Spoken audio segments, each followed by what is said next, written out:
Beste kijkers, van harte welkom bij Scheldemondig, het praatprogramma van RTV Scheldemond.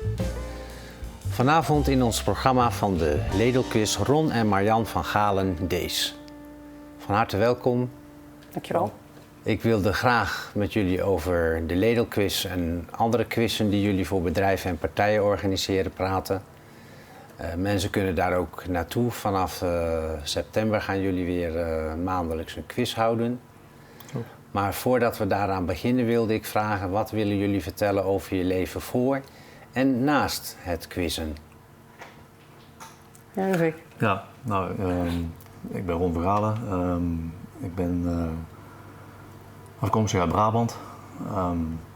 Ik ken Marjan al dik 20 jaar. Wij zijn in 2009 zo'n beetje begonnen met quizzen zelf, meedoen. Ja. En dat is uitgemond uiteindelijk hier in het Ledeltheater om zelf een quiz te gaan presenteren en ook zelf maken. Ja. Ja, wat wel is, wij quizzen op verschillende locaties zelf. Wij quizzen bijvoorbeeld in Vlissingen en in Terneuzen. En wat wij wel hebben gedaan, wij maken dus de quiz helemaal zelf.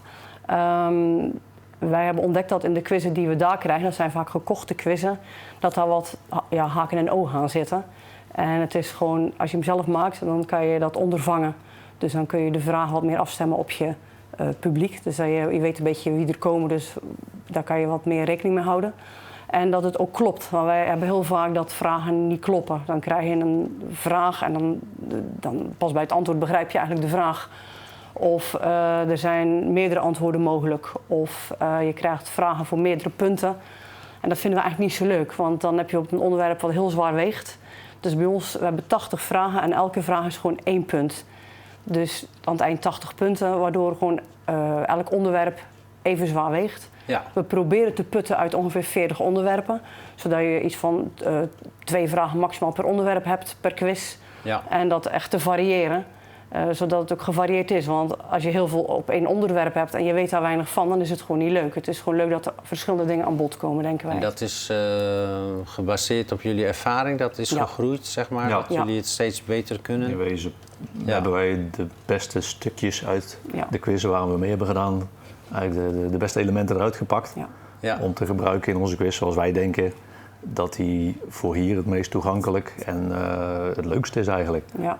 De hoofdzaak is eigenlijk entertainment. Ik had dan aan het eind nog de wens om iets te horen van jullie leven naast het quizzen.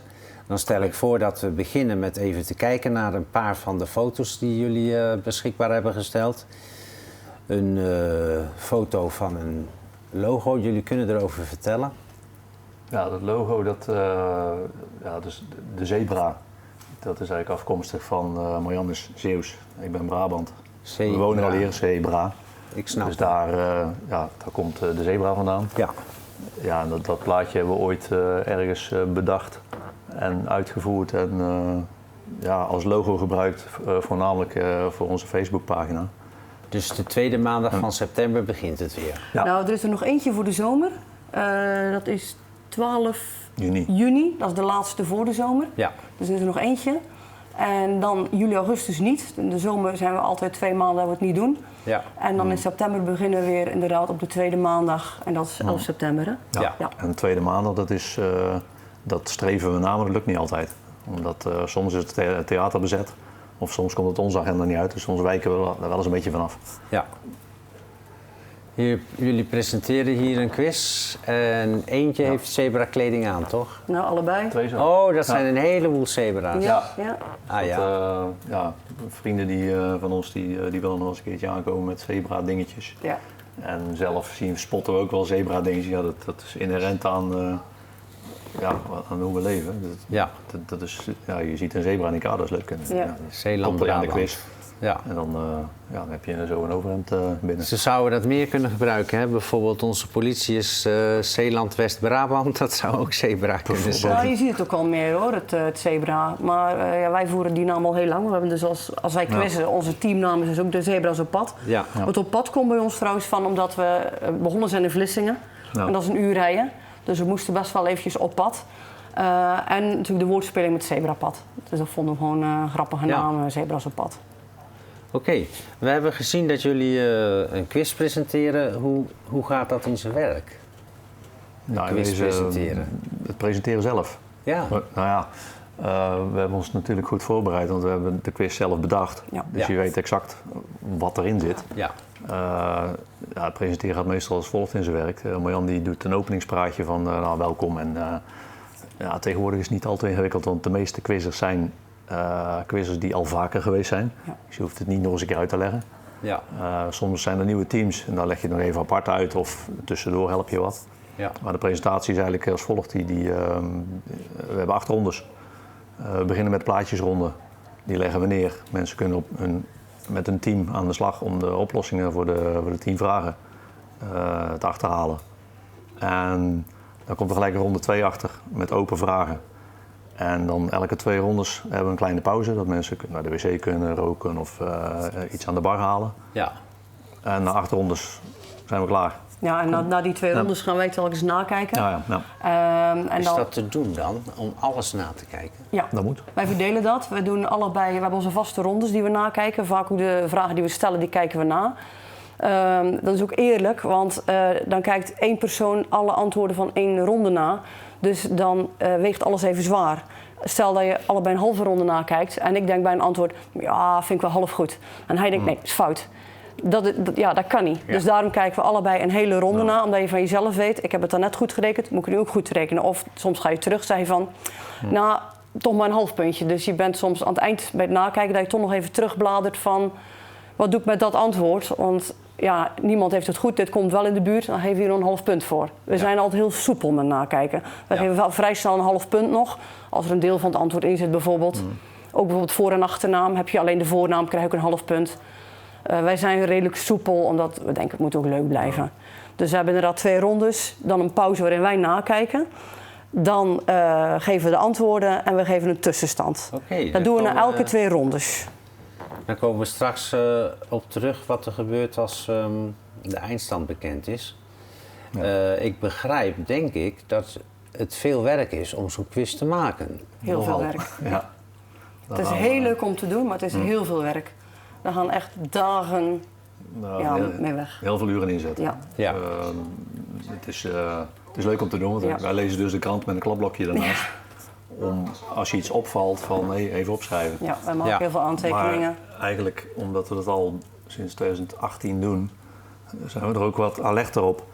Alles wat op tv zien, alles wat je om je heen ziet, alles wat je in de krant leest, op de radio hoort. Ja. Alles is een vraag, zeggen wij wel eens. Nee, daar zit een vraag in. Ja, precies. En dan even noteren, als maar even een krabbel. Om even een reminder te hebben van de volgende keer als we een quiz gaan maken. Van, misschien is dat iets. Ja. En dat is ook het leuke. Dus we zitten regelmatig in de auto.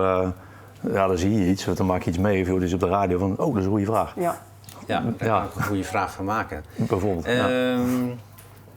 Ik heb zelf een keer aan een quiz van jullie mee mogen doen met het personeel en vrijwilligers van het Ledeltheater. Dat was een mini-quiz toen. En RTV Helmond, een mini-quiz. Vertel. Ja. Nou, normaal doen we dus een quiz van 80 vragen.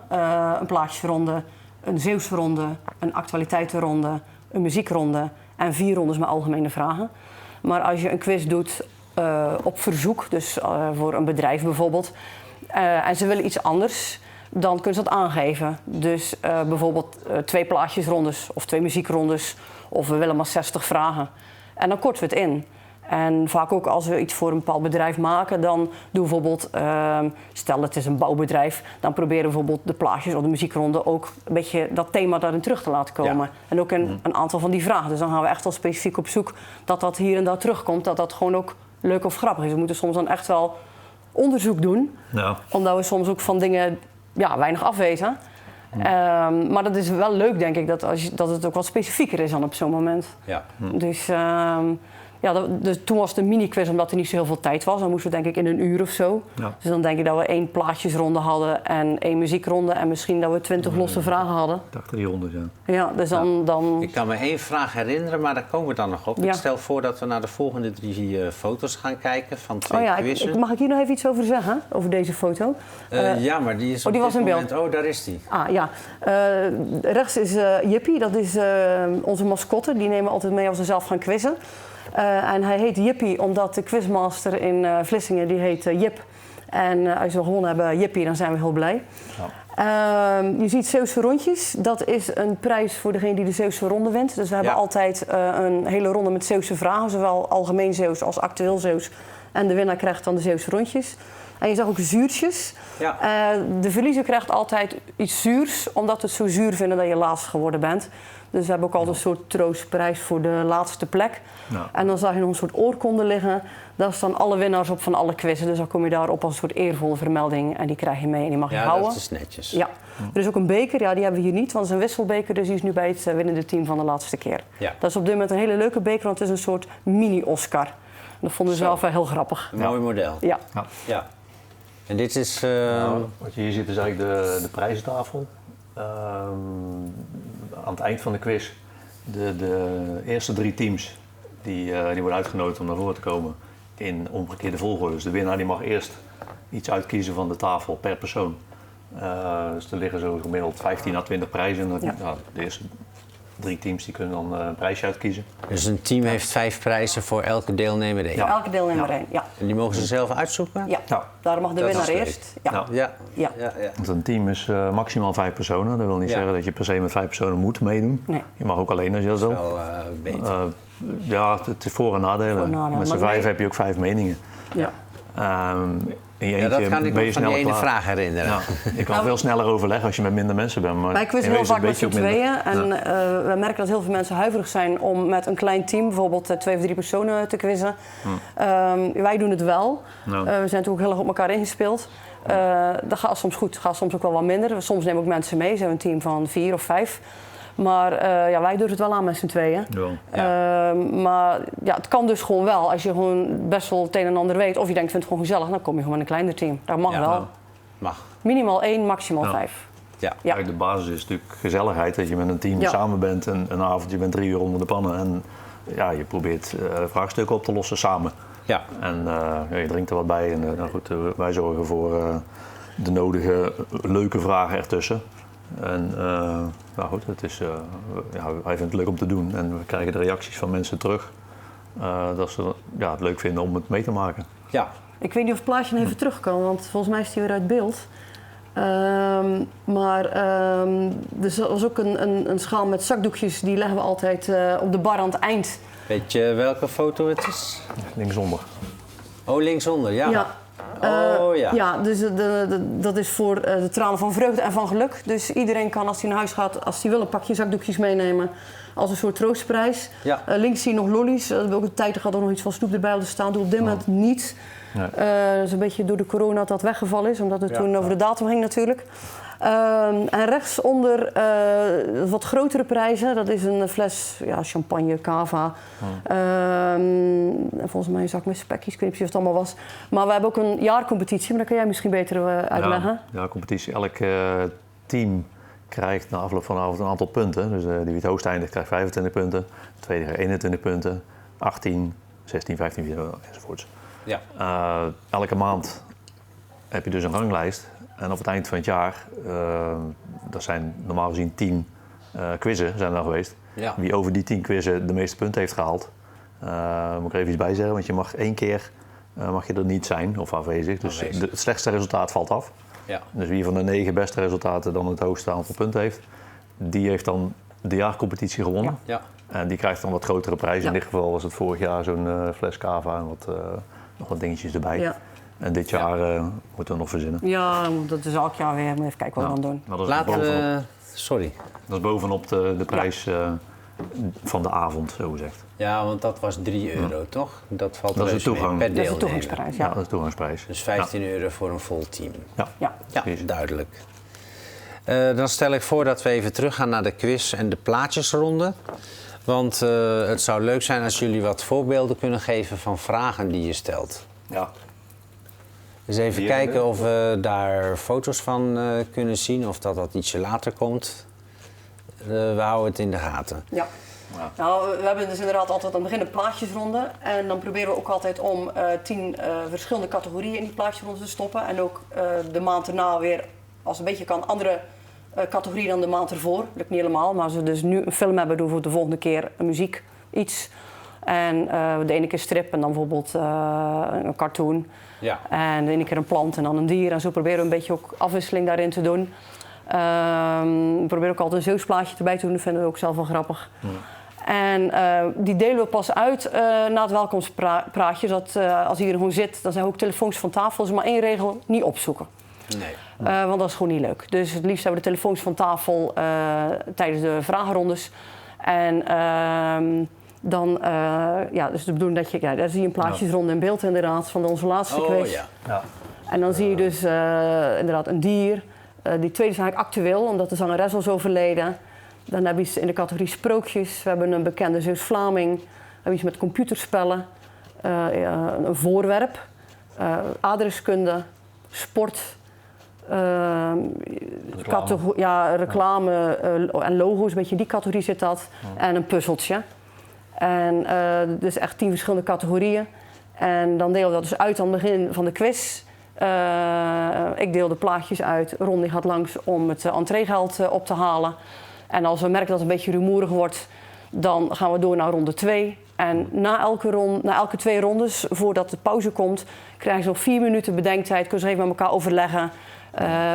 Maar je moet niet meteen ophalen. Het is fijn dat je nog even kunt overleggen, even op iets terugkomen. Ja, want jullie hebben gelijk hoor. Want ik heb dan mee mogen doen en we hadden er heel veel aan dat we met een paar mensen waren. Ja. Omdat de een weet dit en de ander weet dat. Ja. Dus dat is een groot voordeel. Alleen bij een bepaald auto-embleem, of hoe dat heet, dachten sommigen dat het ene merk was en anderen het andere merk. En dan hebben we toch het verkeerde antwoord gegeven. Dat hou je heel vaak geëindigd. Oeh, heb je misschien wel zuurtjes gekregen? Dat weet of was ik dat toen niet? Van alles gekregen, dat weet ik wel. Maar dat is een risico inderdaad. Als je met meerdere bent, hebben wij ook wel eens. Ja. En dan vragen we van iedereen, wat denk jij? En als je dan inderdaad 50-50 uitkomt, dan moet je gaan gokken. Soms kan je zeggen van, hoe zeker weet je het? Dat je op die manier een beetje... En we hebben ook heel vaak, als we 2 antwoorden hebben, dat we het foute antwoord kiezen. Je hebt natuurlijk een verschil tussen een gelegenheidsteam en een team dat al langere tijd in dezelfde samenstelling quizt. Dan weet je ook een beetje wat je met elkaar hebt. We gaan op hem af, want hij weet meestal heel veel. Nou, dat is geen garantie, maar... Nee. Dat is het leuke van dat het het is eigenlijk een teamsport. Ja. Aan de ene kant is dat gezellig, aan de andere kant probeer je elkaar zo goed mogelijk te helpen en om het beste team. Ja, wat een hele goede tip is, maar het lukt ons zelf eigenlijk ook niet. Maar de goede tip is om een zo gevarieerd mogelijk team te hebben. Dus om wat jongere en wat oudere mensen, verschillende leeftijdscategorieën te hebben. Ja. Want voor de jongere vragen... andere kennis. Ja, de hele jonge muziek of dingen van nu, dat weet de jeugd vaak. En als je iets uit de jaren 80 vraagt, dan denkt de jeugd, daar heb ik nog nooit van gehoord. Die vinden dat weer moeilijk. Dus als je een beetje ook als je verschillende interessegebieden hebt, dat kan ook heel goed helpen. Ja. Ons probleem is, als wij een team samenstellen, hebben we meestal mensen die allemaal dezelfde leeftijd zijn en vaak ook nog dezelfde dingen weten. Ja. Dus het is heel moeilijk, omdat je natuurlijk vaak in je vriendenkring gaat zoeken. Dus je zit vaak een beetje... Maar dat was heel grappig. We hadden een jong team en een wat ouder team. En allebei die teams gaven aan, we gaan ermee stoppen, want de helft van ons team wil niet meer. Toen hebben we aan beide gevraagd, zien jullie het zitten om met een ander team samen te gaan? Nou, dat zagen ze wel zitten. Hebben we die 2 teams samengevoegd. Dus had je ineens 2 jongere mensen en 2 wat oudere mensen. En dan hadden we nog een vriend van ons die zei, ik wil ook al bij jullie komen quizzen. Nou, die hebben we erbij geschoven. Dat vond hij goed, vonden zij goed. En voorheen presteren ze allebei een beetje in de middenmoot. En nu zitten ze heel vaak in de top 5. Ja. Omdat ze nu gewoon een gemengd team hebben. En dat maakt echt heel veel uit. Ja, en gemotiveerd. Ze zijn ook wel gemotiveerd. Maar, want je ziet wel dat de teams die hoog scoren, die zijn ook meestal best fanatiek. Ja. Op een sportieve manier. Maar dat is juist grappig, want wij zijn ook bloedfanatiek altijd. Als we zelf quizzen. Ja. En dat gaat... Dat doen jullie nog steeds? Ja. En waar doen jullie dat dan? Meestal in Vlissingen, dus elke maandag. Dat vertelde in het Cinecafé. Als wij onze quiz niet hebben in het Leeltheater, dan rijden we op maandag naar Vlissingen. Naar het Cinecafé inderdaad om te quizzen. Ja. Er is af en toe een quiz in de Pit in Terneuzen. Vinden wij een leuke quiz. Je hebt ook quizzen die zijn 1 keer per jaar in Kloosterzande en in Klingen. Ja. En afgelopen vrijdag was er een quiz waar we toevallig achterkwamen in de Dullard en Huls. Dat was een muziekquiz met de harmonie. Ja. En leuk. Dat was heel leuk. Heel moeilijk, maar heel leuk. Ja. Echt wel een hele leuke avond ook. Ja.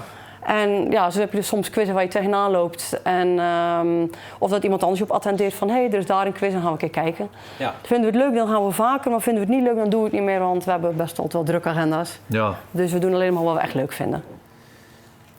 We hebben nog een paar foto's die we niet gezien hebben, denk ik. Maar ik kan me vergissen. Dat is 2 foto's van een quiz. De eerste quiz en een andere quiz. Ik dacht dat we die nog niet gezien hadden, of wel?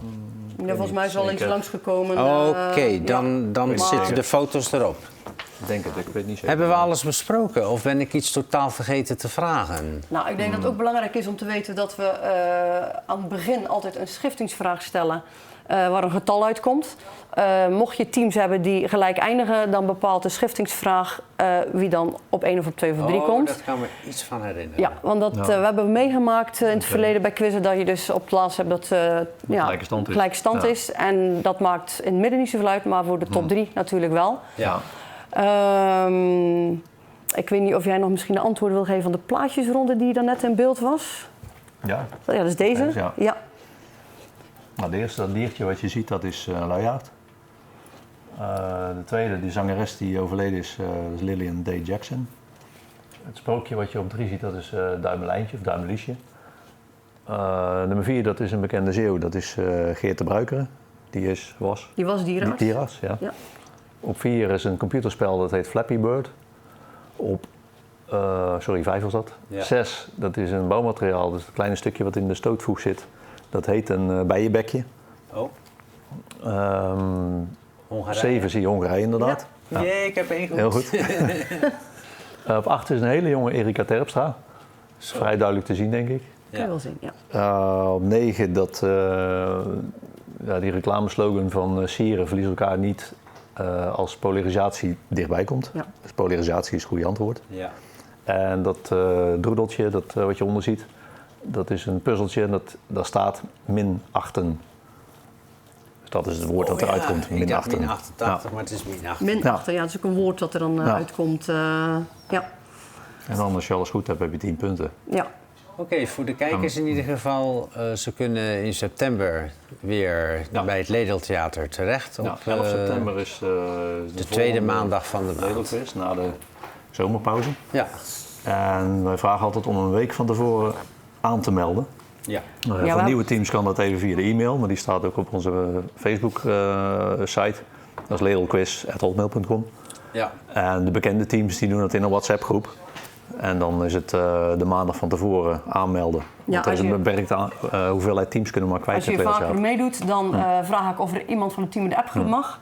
En dan de week voor de quiz om 1 uur, dan zetten we de aankondiging erin. En dan zie je echt plop, plop, plop, plop, plop dat iedereen zich aanmeldt. Ja. Het is voor ons handig om te weten hoeveel teams we hebben, om te weten hoeveel tafels we moeten zetten. Maar het is ook zo, in het begin dat het heel druk was. En 18 teams is echt maximum. Maar we hebben nu gezien dat we 14 toch ook al behoorlijk vol zit. Ja. Dus we moeten eventjes kijken van hoeveel mensen melden zich aan.